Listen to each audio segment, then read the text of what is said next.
Buenas tardes, qué bueno que ya está con nosotros ahí en su mesa, nosotros aquí en la nuestra, pues listos para esta fiesta de palabras. Yo creo que hoy le va a gustar, va a ver que va a estar interesante porque nos vamos a ir a buscar palabras de esas que habitan en las obras de arte, en las esculturas, en las grandes estructuras arquitectónicas, en fin.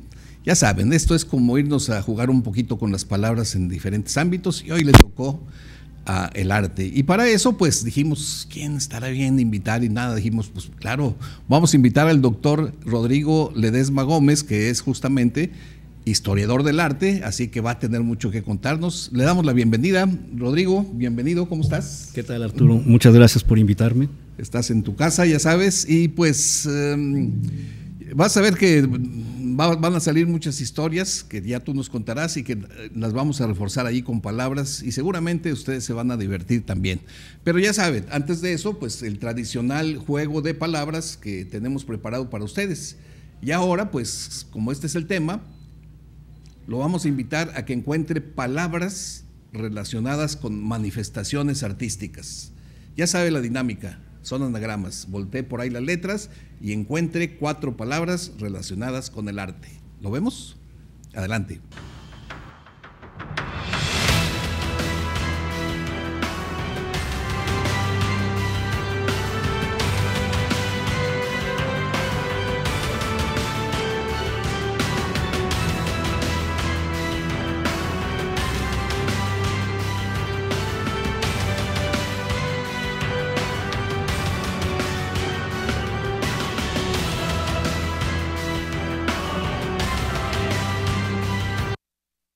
¿Qué tal? ¿Difícil? ¿Fácil? Bueno, pues ya usted nos dirá. Mire, por esta ocasión, cuestiones de causa, de fuerza mayor, no voy a poder recibir mensajes vía WhatsApp, todo va a tener que ser vía telefónica. Marque el 2020-8865 y allí una persona estará tomando sus propuestas. Y recuerden, no necesita tener las 4 palabras para participar. Pueden ser 1, 2, 3, las que vaya usted encontrando.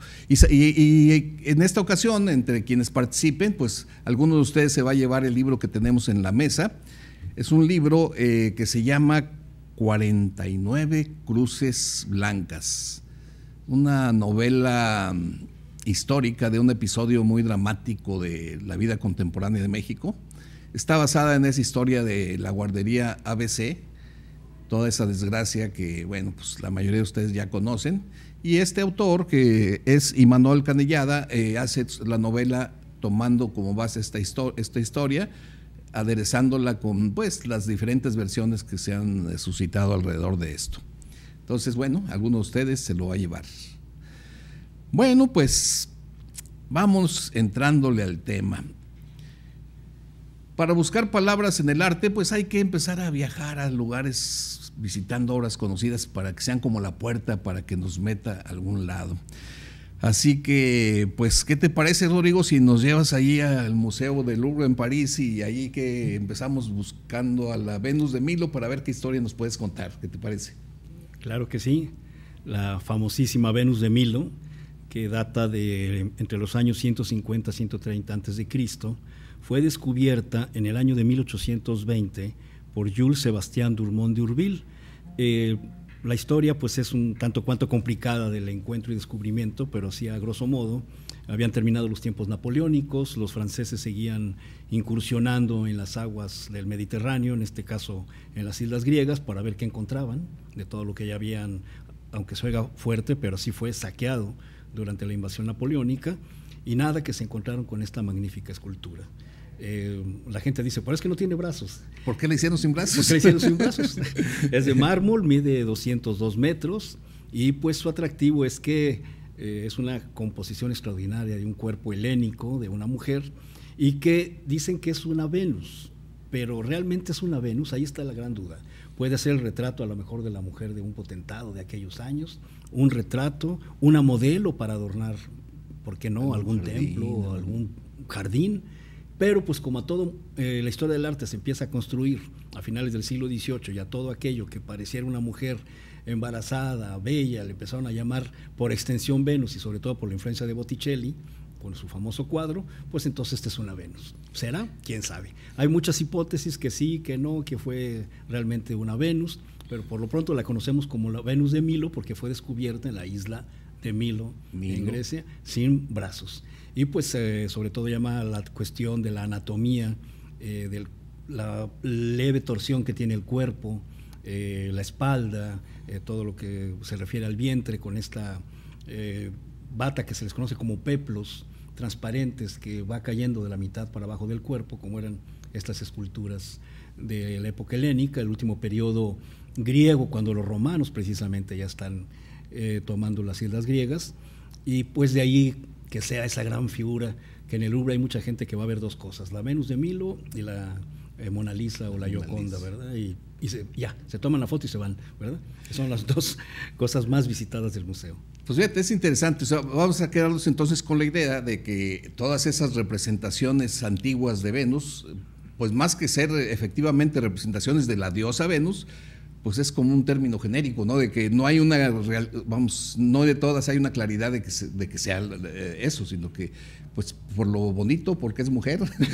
Pero hay piezas que si lo vemos dentro de la estética de lo bonito, pues las piezas antiguas que les empezaron a llamar Venus. Mira, por ejemplo, esa pantalla ahí son las paleolíticas. Las Venus paleolíticas, y porque tienen el vientre abultado, los senos crecidos, están embarazadas, entonces son equivalentes a diosas del amor, no necesariamente, ahí pues les llamaron las Venus, sí, en término general, y pues de ahí viene que posiblemente, bueno, precisamente Dumont d'Urville dijo que era una Venus. Y de ahí, pues como él la descubrió, él fue el que la llevó a Francia, pues ya se le quedó el término de Venus, y claro que los expertos y investigadores han estado sacando hipótesis sobre la obra, inclusive por ahí que seguramente podía ser hasta de la escuela de Praxíteles y cosas por el estilo. No hay nada, no hay ningún documento, no hay claridad, todos son hipótesis, proposiciones de hipótesis. Bueno, fíjate que también de esto, bueno, es interesante que por el lado griego, en realidad la diosa no era Venus, era Afrodita, ¿verdad? Que ya entrando al terreno del lenguaje, ahí donde ya me he hecho el clavado yo, pues de Afrodita pues quedó ese nombre afrodisíaco, porque volvemos al tema, ¿no? Que esa diosa era la que representaba ese amor, el amor carnal, el amor pues del que iba a resultar la reproducción del género humano. Y por eso afrodisíaco se supone que es una sustancia que te motiva para pues ejercer esas funciones. Pero por el lado romano les llamaron Venus. Y Venus, fíjate que está interesante porque hay una palabra romana que la tenía la misma raíz ven, que significa, el concepto que está ahí detrás de esa sílaba ven es deseo, desear algo intensamente. Y de ahí, pues, ven, inclusive nos puede sorprender que de ahí venga la palabra venado, porque en origen, en latín, venado era el objeto del deseo de los cazadores. Haz de cuentas, de hecho, cazar se decía algo así como venadis, algo así, venadis, es ir con un intenso deseo de traerse una presa. Y ahí está un venado, ay, lo que deseamos. Y al paso del tiempo se le quedó el nombre nada más al animalito con cuernos que ya conocemos, el venado. Y luego vienen las palabras, fíjate, curiosas, que también están relacionadas con Venus, como veneno. ¿Te imaginas? Veneno, ¿tú te imaginarías que veneno tiene que ver con Venus? Pues aparentemente no, pero sí, porque veneno en origen era un afrodisíaco, una pócima de amor. Viernes, no por nada dicen que el viernes es el día de que hay que ir a buscar por ahí, ¿verdad?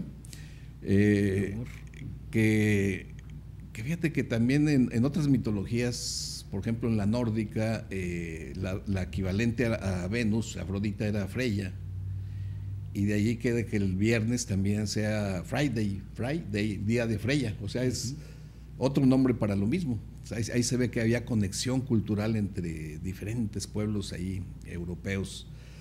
Muchas palabras que nos ha dado esta palabra Venus, que como tú nos dices, ahora sabemos que cuando veamos una escultura que diga esta es la Venus de tal, no debemos dar por hecho que es una representación de la diosa, es simplemente porque es una figura femenina, ¿verdad? Sí, y por eso En el Renacimiento no es de extrañar que se pongan de moda pintar las Venus, la más famosa, la Venus de Botticelli, como el nacimiento de Venus, pintada entre 1482 y 1485, que es temple, es decir, de esta técnica todavía anterior al óleo, y que pues representa precisamente el nacimiento de Venus, cuando la están arropando, y luego como le sopla por acá el viento y luego viene la tierra como tal a cubrirla de su desnudez, está sobre la concha, del símbolo del nacimiento con el mar, y pues las Venus se hacen famosas por la belleza de esta muchacha que sirve de modelo ahí en Florencia, y pues entonces de ahí por extensión Venus, símbolo de una mujer hermosa, ¿no? El original de este cuadro de Botticelli está en Florencia, ¿verdad? Sí, en la Galería de los Oficios en Florencia. Ahí fue un encargo de las familias florentinas, y por eso es que se quedó el cuadro ahí. Y pues también Botticelli era florentino, ¿no? Que por cierto, aquí se conecta otro detalle curioso que alguna vez ya también por aquí mencioné, cuando hay una canción muy de acá de los mexicanos, que es Perfume de Gardenias, que en una parte dice: tu cuerpo es una copia de Venus de Citeres. Pero ahí, como la palabra Citeres no es muy conocida, hay quien dice de Venus decibeles, y inventan diferentes palabras, ¿no? Si tú buscas en la red Venus de qué, y te vas a encontrar todo tipo de palabras, ¿no?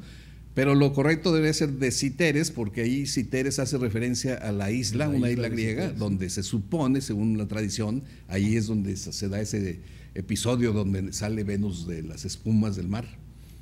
Que Afrodita significaba eso, la que sale de la espuma, afros era espuma. Entonces, bueno, pues ya ven, veneno, venerio, las enfermedades venéreas son las que por las malas prácticas amorosas. Venerar, pues ¿qué es venerar? Se usaba decir venerar es rendirle pleitesía primero a Venus y luego ya a cualquiera. Pedir la venia, o sea, cuando dices, con su venia, señor, con su venia vamos a hacer esto, ese ven, y fíjense cómo se está repitiendo esa sílaba ven con V, y que es la huella genética de esta familia de palabras. Y ahí te va una poco conocida, beneficio, pero ¿qué es beneficio? Pero con V, no con B grande, porque beneficio con B grande quiere decir aquello que te hace bien, ¿verdad? En cambio, beneficio con V, que está en el diccionario, significaba algo así como que te hicieran un hechizo. Por lo mismo de esos hechizos amorosos, ¿no? Entonces, si te hacían un beneficio, estás de cuenta como si te dan alguna vez toloache, te están haciendo un beneficio con V, ¿verdad? Ese es el significado de la palabra. Entonces, bueno, en fin, como ven, son, digamos, todas esas palabras que están alrededor de Venus. Y bueno, pues eso nomás con una primera probadita. Pero, pues bueno, vuélvase a concentrar en el juego de palabras, sígale buscando y no deje de llamarnos al 2020-8865 a ver qué ha encontrado por ahí. Vamos a echarle otro ojo al juego de palabras. Adelante.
Qué bueno que sigue con nosotros. ¿Cómo va con el juego de palabras?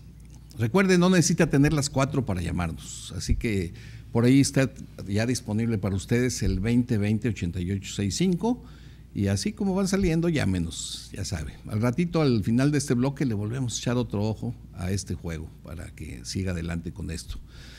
Pero ahora vamos a darle el espacio a nuestra compañera Mariana García Luna, que tradicionalmente nos tiene una recomendación literaria, y a ver qué tiene para nosotros el día de hoy. Adelante, Mariana.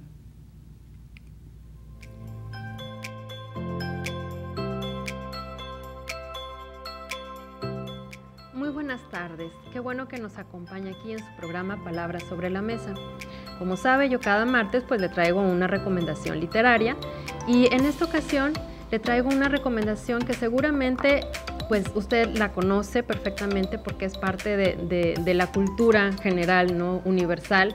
Es una historia que se ha hablado mucho, se ha contado mucho, hay películas, pero quién sabe si usted habrá leído el libro o no. Fíjese, yo le cuento que recientemente lo leí, también porque conocía la historia, pero pues nunca lo había leído, ¿no? Es El extraño caso del Dr. Jekyll y Mr. Hyde de Robert Louis Stevenson. Este escritor también muy famoso, él escribió La isla del tesoro. Le voy a leer el inicio y ahorita reflexionamos un poquito acerca de qué trata en verdad esta novela. Empieza así. Mr. Utterson, abogado, era un hombre de semblante duro, jamás suavizado por una sonrisa. Era directo, discreto y frío al hablar, emocionalmente retraído, delgado, alto, serio, melancólico y tal vez de alguna manera digno de amor. Con sus amigos, sobre todo cuando el vino era de su gusto, algo casi humano asomaba a sus ojos, algo que nunca era expresado con palabras, pero que se manifestaba no solo mediante esos silencios, símbolos de la sobremesa, sino más frecuentemente y con mayor intensidad a través de los actos de su vida. Era disciplinado, austero consigo mismo. Cuando se encontraba solo, bebía ginebra para mitigar su gusto por los vinos ligeros. Amaba el teatro, pero hacía 20 años que no asistía a una representación. Mostraba tolerancia hacia los demás y algunas veces se sorprendía, casi con gusto, con un poco de envidia incluso, ante el brío y el entusiasmo puesto en alguna fechoría. De cualquier manera, casi siempre se mostraba más dispuesto a ayudar que a censurar. Siento debilidad por la herejía de Caín, solía decir con cierto aire divertidamente arcaico. Con ese carácter tenía con regular frecuencia el poco envidiable honor de ser el último amigo honorable y la última influencia benéfica en la vida de los hombres que iban cuesta abajo. Y para esos hombres, cuando se presentaban en su casa, nunca mostró el más leve cambio en su actitud. Bueno, aquí voy a parar porque es bastante largo el primer capítulo, aunque el libro es muy, muy cortito. Pero lo curioso aquí es que esta novela está contada desde la perspectiva de amigos del Dr. Jekyll y Mr. Hyde. Y bueno, esta novela reflexiona un poco acerca sobre la maldad y la humanidad o la bondad que hay dentro de cada ser humano, ¿no? Claro, por supuesto está llevada al extremo, pero pues le recomiendo mucho que la lea. Yo creo que por ahí algo interesante le va a hacer pensar. Soy Mariana García Luna, recuerde que me puede buscar en mis redes, Facebook, Twitter e Instagram, y platíqueme qué le parecen estas recomendaciones. Nos vemos la próxima semana. Adiós. Gracias, Mariana. Pues bueno, ya leeremos ese libro, yo no lo he leído, pero bueno. Pues seguimos aquí con el doctor Rodrigo Ledesma, buscando palabras, buscando historias en esas obras de arte que hay por ahí diseminadas en diferentes partes del mundo.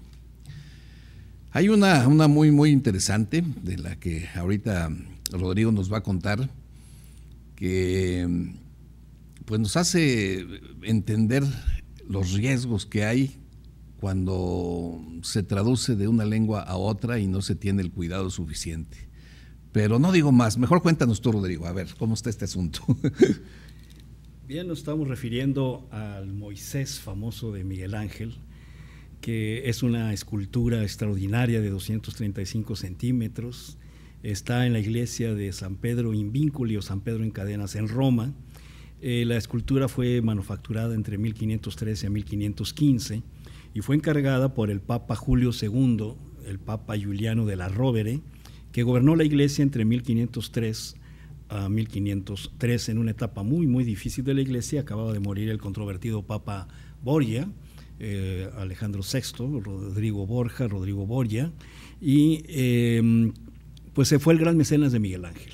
Entonces él planeó hacerse una tumba extraordinaria que a la mera hora no fue puesta en San Pedro, sino fue llevada precisamente a San Pedro Invínculo, San Pedro en Cadenas, porque ellos habían sido, la familia, unos patrocinadores de esta basílica, y es la razón por la cual el monumento vino a terminar en esta iglesia. Y lo que más llama la atención, por supuesto, es el Moisés, pero sobre todo los famosos cuernos. Hay una historia, más bien leyenda, porque no está documentada en ninguna parte como tal, pese a los intentos de lo mismo, de que cuando Miguel Ángel la terminó, le dio un martillazo y le dijo, habla, por la perfección del Moisés. Yo creo que la hemos escuchado como tantos mitos que corren a través de los tiempos. La razón es por la extraordinaria mirada que tiene el personaje, y llama la atención los famosos 2 cuernos de luz. ¿Son cuernos o son rayos de luz? Y aquí, como nos dice Arturo, el problema de la traducción. Si nos vamos a la Biblia, al libro del Éxodo 34, no voy a leer todo, pero sí a partir del versículo 34, cuando Moisés ha bajado de los 40 días y 40 noches de recibir las tablas de la ley, dice que tenía un velo sobre su rostro, el cual se lo quitaba cuando entraba a tratar con el Señor, hasta que saliendo intimaba a los hijos de Israel todo lo que se le había ordenado. Cuando salía Moisés del tabernáculo, los israelitas veían su cara despidiendo rayos de luz, mas él la cubría de nuevo siempre que les hablaba. Conste que esta es una traducción al castellano, le digo castellano porque esta vez lo hice española, hecha en España, bueno, español para nosotros, pero por aquí viene el problema con la traducción a la Vulgata Latina de San Jerónimo, padre de la Iglesia, que vivió entre 347 y 420, toda esta historia, también leyendas sobre su estancia en Palestina, en Israel, en Siria, de hecho pues muere en Belén, y que cuando hace la traducción del latín al latín, dice cornuta esses facies sua, que si lo traducimos al español es su rostro era cornudo. Entonces, la palabra karán en hebreo significa rayo, rayo de luz, y o cuerno.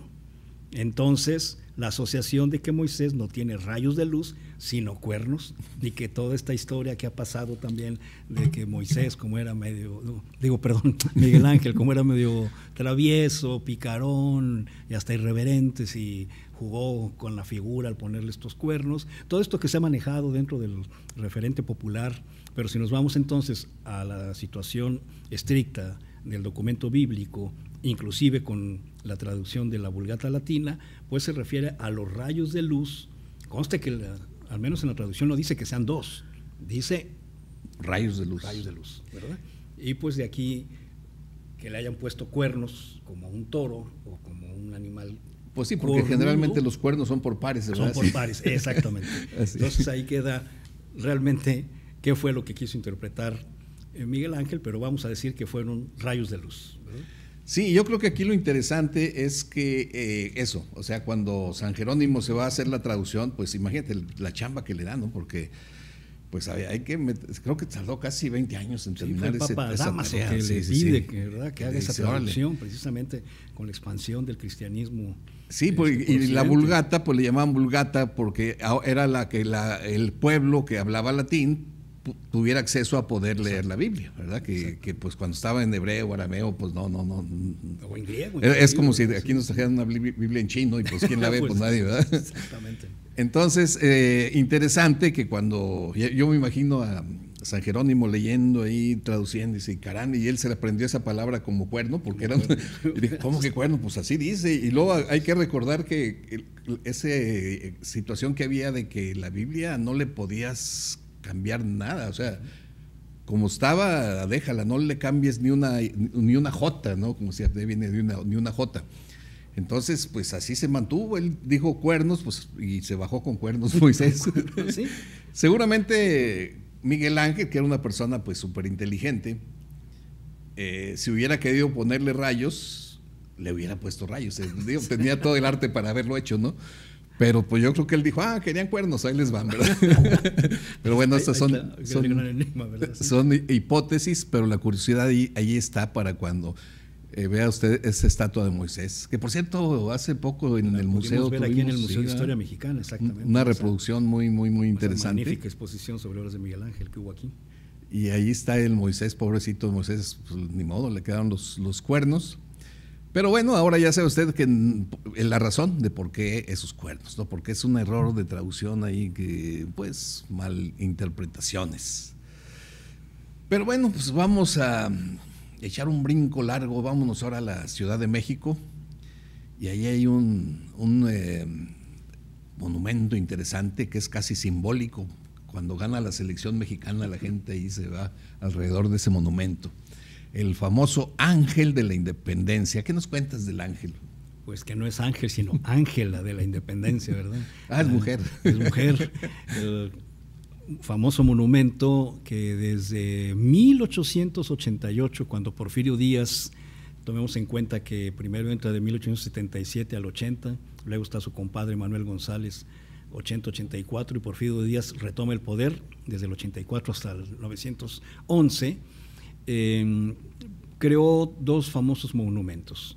El monumento a Cuauhtémoc, como símbolo de la identidad nacional indígena, es un fuerte promotor del nacionalismo indigenista, y cuando vienen las fiestas de la independencia hay que irnos preparando con un monumento a la independencia para el centenario del inicio de las fiestas, porque erróneamente decimos 100 años de México independiente, o ahora en 2010 200 años de México independiente. No, vamos apenas a los 200 años en 2021, porque fue el inicio de las guerras de independencia. Sí. Entonces, como Porfirio Díaz ya traía en mente, fíjense qué interesante, ya traía en mente, estoy en 1888, para 1910 yo sigo gobernando, ¿verdad? Entonces fue el primer intento por hacer un monumento, convocado por la Secretaría de Fomento.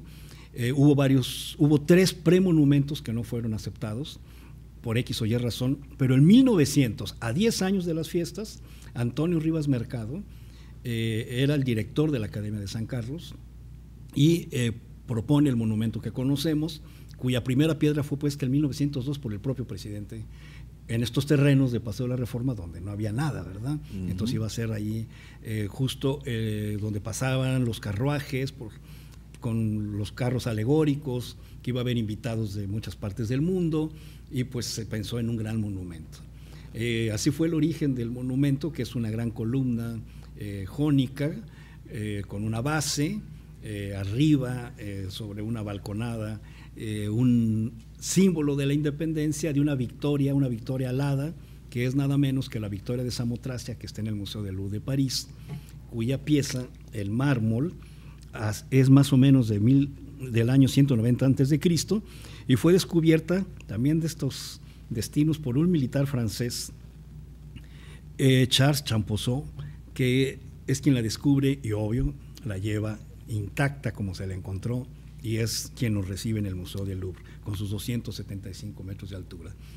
Todo lo francés era el modelo para México, entonces Rivas Mercado dijo, esto es el modelo ideal, coronando con los laureles la independencia de México, y de ahí escogió el modelo de la Ángela, que curiosamente cuando vinimos los mexicanos, porque a mí no me tocó, ¿verdad?, a conocer realmente que fue una Ángela, en un hecho no muy agradable, aquella madrugada a las 2:43 de la mañana de un 28 de julio de 1957, ese terremoto de 7 grados que tumbó a la Ángela de la Independencia. Entonces no es Ángela, es Ángela, porque ven que se partió ese en bronce, y cuando van viendo que tiene senos y que es un ángel pero con figura femenina, entonces de ahí viene, digamos, en el referente popular moderno contemporáneo, que es la Ángela de la Independencia, ¿verdad? Y que en realidad es una representación de la diosa griega Nike, diosa griega de la victoria, una diosa alada. Pero bueno, ya ven que hay muchas cosas muy interesantes. El tiempo vuela, así como la victoria alada también vuela. Entonces vamos a tener que hacer otro pero mientras échale otro ojo al juego de palabras para que no se quede con las ganas de llamarnos. Adelante con el juego de palabras.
Pues ya ve, Moisés con cuernos, el ángel que no es ángel, más bien en el fondo es la representación de una diosa griega, Nike, que por cierto no comentamos que esa famosa marca que dice Nike, pero que se pronuncia Nike, tiene como representación esa alita, ¿verdad? Miren, ahí está la diosa griega sin cabeza, porque bueno, pues el tiempo se la quitó, ¿verdad? Pero para que vean que todo tiene su historia, los monumentos, las esculturas, los cuadros, hay algo siempre que contar. Pero fíjense que también tienen que contar las palabras, ahí está, miren, ese es el símbolo famoso de esa marca de tenis que representa un ala. ¿Por qué? Pues porque la victoria es una victoria alada, que tiene alas. En fin, todo tiene su porqué. Pero ¿saben qué? Que yo quería reflexionar tantito sobre una curiosidad que tiene la palabra arte. Porque yo creo que es la única que yo conozco que tiene la siguiente característica. Fíjense, si la usamos en singular, decimos el arte, y es masculino, porque decimos el arte abstracto, o decimos el arte antiguo, o decimos el arte moderno, masculino. Pero si la usamos en plural, por artes de magia, le cambiamos el género, porque entonces ya no son los bellos artes, no, ahora son las bellas artes, o son las artes modernas, o las artes de vanguardia, o lo que ustedes quieran. Entonces tiene esa curiosidad. Y no nos confundamos, porque hay quien me decía, pues es que es como el agua, porque el agua es masculino. No, el agua nunca es masculina, porque si tú dices el agua vas a decir el agua clara, no dices el agua claro. Es otra cosa. Ese el del agua es por otras cuestiones fonéticas, pero no, el agua siempre es femenina, en singular y en plural, pero el arte no. El arte en singular es masculino y en plural es femenino. ¿Por qué? Pues así es el lenguaje, de pronto se dan esas curiosidades y ahí pues nos toca simplemente hacerlas notar. Así que dejémoslo ahí en esa curiosidad de la palabra y pasemos ahora otra vez a buscar historias en palabras que representan cosas. Comentábamos aquí que un detalle que es curioso es que aquí en México, cuando queremos ir a visitar a nuestros difuntos, generalmente lo hacemos en el panteón, vamos al panteón y hay allí pues tumbas, muertitos, enterrados.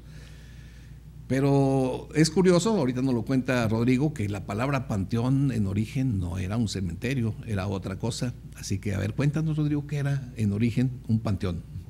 Bien, pues la palabra panteón de origen griego, pan, ¿verdad? Todo, teo, Dios, el lugar donde están los dioses, el panteón, es el lugar mítico donde se encontraban todos los dioses griegos y luego la palabra pasa a la cultura romana.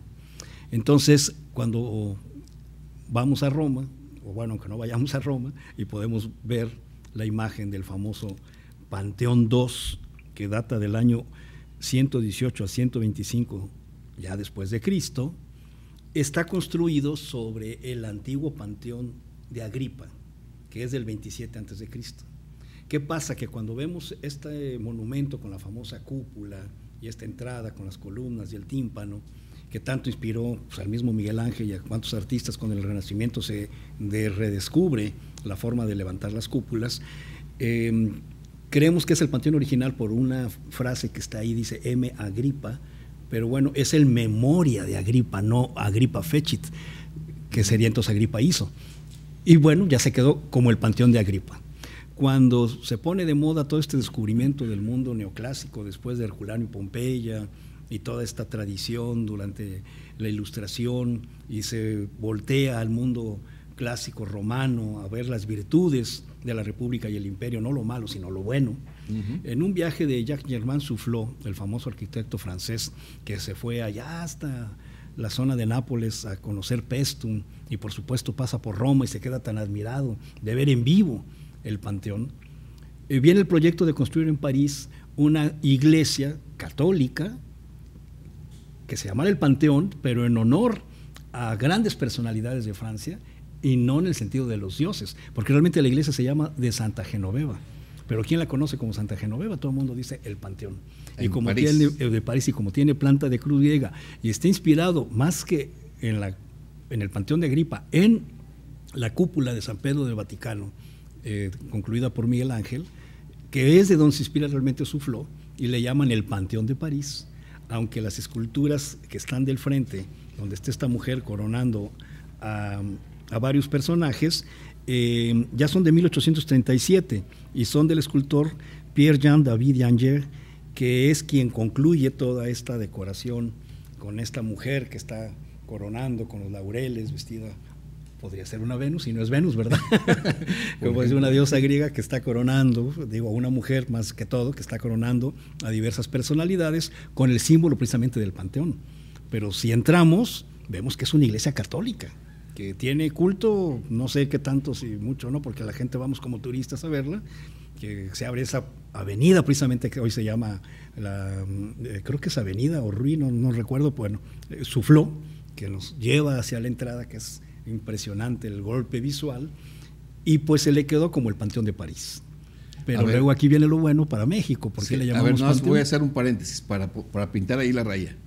En origen, ya sea un panteón griego, era un gran templo donde se ve, bueno, en teoría ahí estarían todos los dioses. Exacto, para venerarlos. Como el Panteón de Roma. El Panteón romano, una construcción majestuosa, donde estarían a lo mejor entre dioses y personajes importantes. Sí, estaban ahí las esculturas representando a los dioses. El Panteón de París ya no son dioses, pero son personajes importantes. Exactamente, esa es la idea. Entonces, ¿cómo pasamos de ahí a que en México el Panteón sea un cementerio, un camposanto? En lugar del camposanto. Ahora sí, brincamos la rayita y ahora sí, a ver, ¿cuál es tu hipótesis? Cuando vino la reforma juarista con la Constitución del 57 y todos esos problemas de la guerra civil, de las guerras de reforma entre el 58 y el 61, y vienen los franceses a cobrar aquella deuda, pero también por invitación de los conservadores después, Maximiliano, Napoleón III, que es quien auspicia la invasión a México, pues empezamos a ver a Francia como el modelo de desarrollo, ni se diga con los tiempos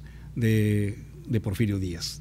Pero ya desde el triunfo de Juárez en el 62, y que retoma el poder después del fusilamiento de Maximiliano en junio del 62, y aplica las leyes de reforma, como se municipalizaron los bienes de la iglesia. Digo municipalizaron porque así está como tal, ¿no?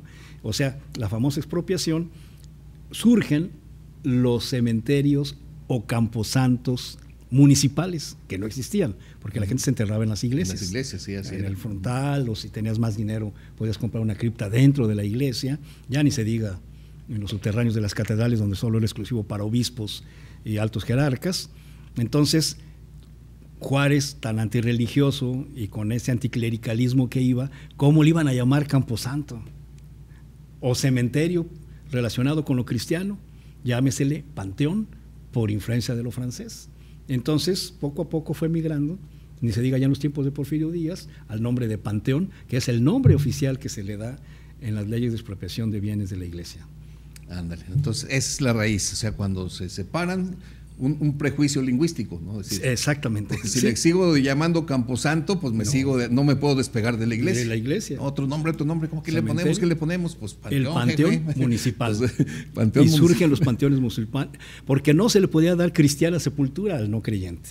Entonces, todas estas masones, inclusive Juárez, que crea el rito mexicano, que son los que detentan el poder con el Partido Liberal a la derrota de los conservadores con Maximiliano, toda esa persecución y fusilamientos que hubo contra los conservadores y ese aniquilamiento, digamos así, que se borre de nuestra memoria histórica con coraje y celo todo lo religioso, pues le llamaron el Panteón Municipal como nombre oficial, y que tenía que haber Panteón Municipal en todos los municipios de México.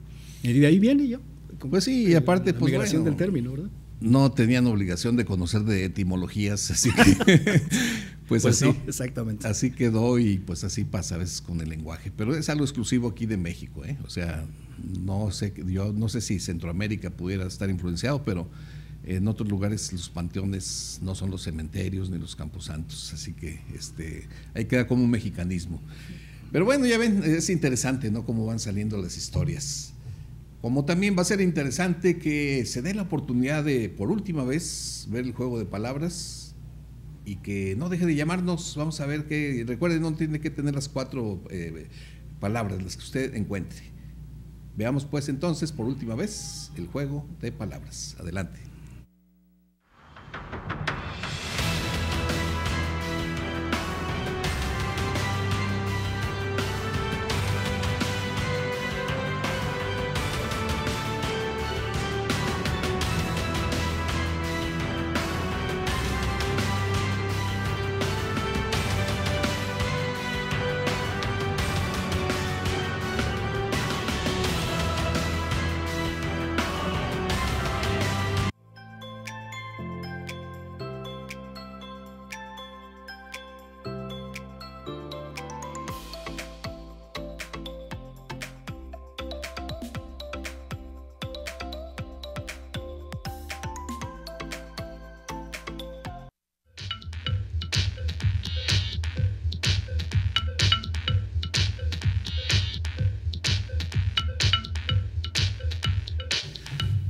Qué bárbaros, aquí ya tengo varias llamadas de ustedes y todas bien. Digo, oye, pues ahora sí que, ¿cómo le hacen? Todavía hay tiempo en estos ratito último que nos queda, ya sabe, 20-20-88-65. Pero ya ven esto del panteón, qué interesante que así le digamos en México y sea tan natural, y estamos usando una palabra griega, y me decías tú que por ahí ya tenías referencias de que no habías oído la palabra en otros países que has visitado. Sí, ¿verdad? porque ahora que mencionabas que en otros países, cuando he tenido la oportunidad de estar en Argentina, el famosísimo Panteón de la Recoleta no se llama panteón, se llama Cementerio de la Recoleta, donde están enterrados grandes personajes de la historia tanto bonaerense como de todo Argentina. Y en la última vez que tuve la oportunidad de estar en las jornadas Pairó de Historia del Arte, había una profesora que venía de Venezuela y traía una ponencia sobre los cementerios de Venezuela, no los panteones. Entonces ahorita que estábamos hablando ahí caí ese detalle, que al menos en esos dos países, por experiencia, me consta que no les dicen panteones. Panteones, ¿no? Entonces, un pues mexicanismo. Un mexicanismo que agarramos palabra griega. Y a propósito de panteones, cuando uno va a un panteón, pues hay de tumbas a tumbas. La mayoría, pues son tumbas chiquitas ahí. A los que bien les va, pues ahí les hacen su cuadrito con el nombre y las fechas y una crucecita ahí. Pero ahí de pronto te encuentras estructuras muy elaboradas, así que tú dices, hombre, qué bárbaro, este es un verdadero mausoleo. Y así entendemos la palabra mausoleo en español normal. Una tumba muy suntuosa que se le ve que ya fue de un personaje que tuvo el modo, la familia tuvo el modo económico para hacerlo. Miren, por ejemplo, esta tumba que se ve allí con angelitos y toda la cosa, ya casi una casa para que allí habite él o los muertitos. Eso lo que conocemos como un mausoleo, pero esto tiene su historia, ¿verdad? Así que también yo creo que vamos a poder conocer por qué le decimos mausoleo a ese tipo de tumbas. Pues nuevamente nos vamos hacia el mundo antiguo griego, el famoso mausoleo de Halicarnaso, construido hacia el año 356-350, con una altura de 46 metros y un perímetro de 134.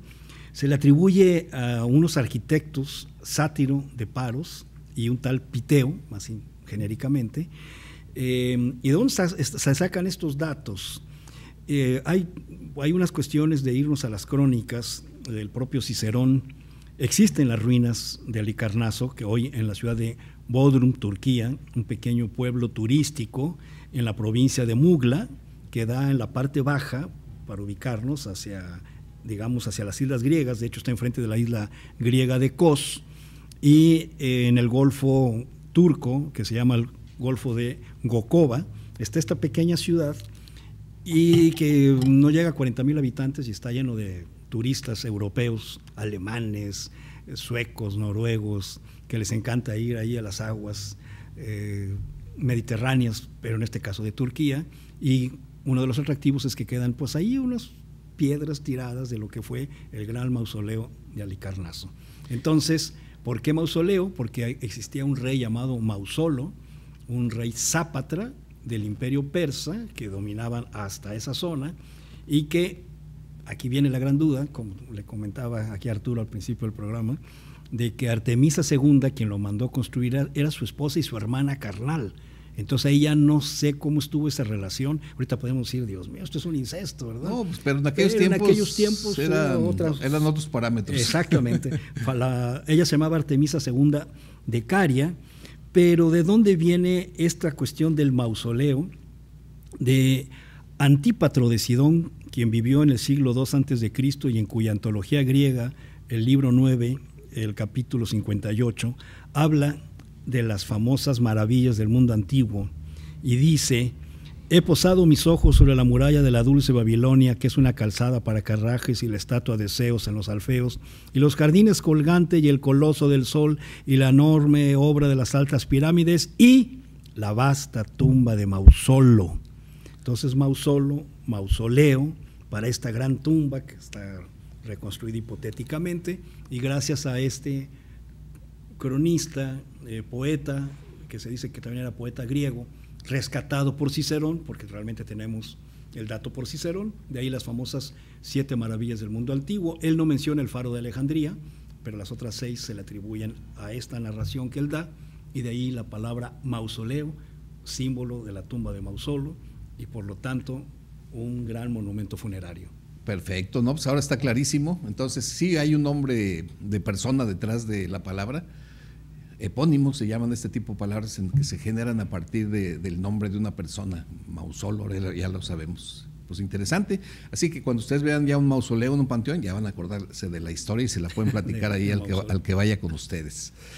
Bueno, pues miren, llegó la hora de ver la solución al juego de palabras. Así que, pues póngase listo. A ver, muchos de ustedes sí lo acertaron, pero quizá entre otros haya dudas. Así que veamos cuál es la respuesta a el juego de palabras. Adelante. Tupirán, pues ahí sale pintura. De tortea, pues sí, teatro. De arrepeo, ahí sale ópera. Y las de turulecas, está más difícil, escultura. Sí que estaba más difícil. Pero ya ven, ahí están las 4 palabras relacionadas con expresiones del arte. Muchos de ustedes pues lo hicieron bastante bien, aquí lo tenemos. Así que bueno, pues mira, pues vamos a darles aquí una revueltita, a ver quién se va a llevar el libro 49 Cruces Blancas de Imanol Canellada. Pues a ver, Rodrigo, ahora sí que la mano santa de un historiador del arte. Y vamos a hacerlo con pues sí. Otro juego de palabras, con la siniestra. Con la siniestra, ándale. O sea, la izquierda. Sí, la siniestra que está. A ver, pues mira, se la va a llevar Alicia Sánchez Guerrero, allá nos habla de la zona del Topo Chico. Y pues mira, pintura, teatro, escultura, creo que nomás le faltó por allí ópera, pero pues se lo lleva perfectamente sin ningún problema. Ya sabes, en horarios de oficina, vienes al canal 28 con una identificación que diga, sí, Alicia Sánchez, y lo recoges aquí en recepción. Lo voy a poner aquí a un ladito para que así esté ya todo listo. Pues no nos queda más que agradecerle ya a Rodrigo, pues que nos haya acompañado, Rodrigo Ledesma Gómez. Gracias por tus historias, gracias por tus palabras, y a ustedes, pues ya saben, los invitamos para que el próximo martes tenga lista la mesa, porque aquí vamos a tener listas las palabras. Hasta la próxima. Gracias. Luego.